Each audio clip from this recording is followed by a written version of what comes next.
Voilà, je m'appelle Moussa Diène, je suis auteur. J'ai publié l'Islamine en 2 tomes. Ensuite, je suis revenu avec Tout sauf le caleçon, un roman. Maintenant, je vous reviens avec La fève du 3e mandat. Et tous les livres sont publiés chez L'Harmattan. Ce qui m'a motivé, c'est l'actualité. Parce que si on écoute la radio, les télévisions, on lit Internet, tout, là, on entend partout les cris du cœur des peuples concernant un 3e mandat qui veut être brigué par un président de la République, peut-être qui veut passer par la méthode, la manière forte, soit une réforme constitutionnelle, c'est la méthode qui est la plus utilisée. Alors là, c'est ça qui m'a motivé, c'est cette actualité-là, brûlante, qui m'a motivé à écrire sur le 3e mandat. Parce que je considère ça comme une fièvre chez certains chefs d'État et surtout l'entourage de ces chefs d'État-là qui veulent coûte que coûte avoir un 3e mandat. Quand ils sont dans l'opposition, bon, ils ont un discours tout à fait correct, on peut s'expériencer. Mais une fois au pouvoir, on dirait qu'il y a une fièvre même du pouvoir qui les retient. C'est que ces gens-là veulent coûte que coûte conserver le pouvoir.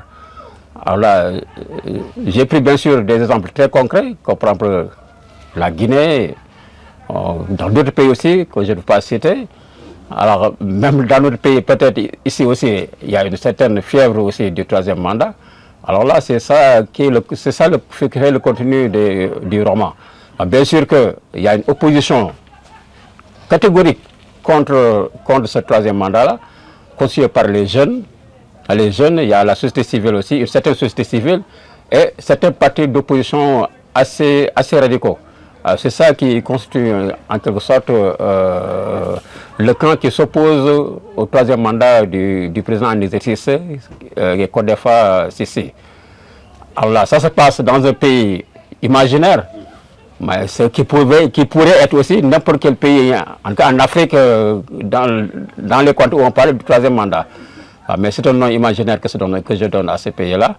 Bon, il y a d'abord une révolte des jeunes qui prenaient les pirogues pour essayer de s'exiler, entre guillemets, en Europe, trouver autre chose.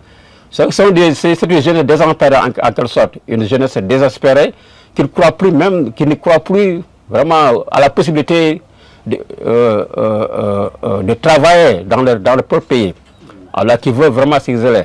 Maintenant, alors, il y a des manifestations, chaque vendredi il y a une manifestation, jusqu'à ce que maintenant des radicaux s'emparent de ce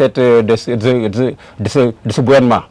Et ce gars a conduit à une insurrection qui au début n'était pas voulue, mais les choses étant ce qu'elles sont, bon, l'appétit venant en mangeant comme on dit, alors finalement la manifestation s'est transformée en une insurrection qui a failli réussir.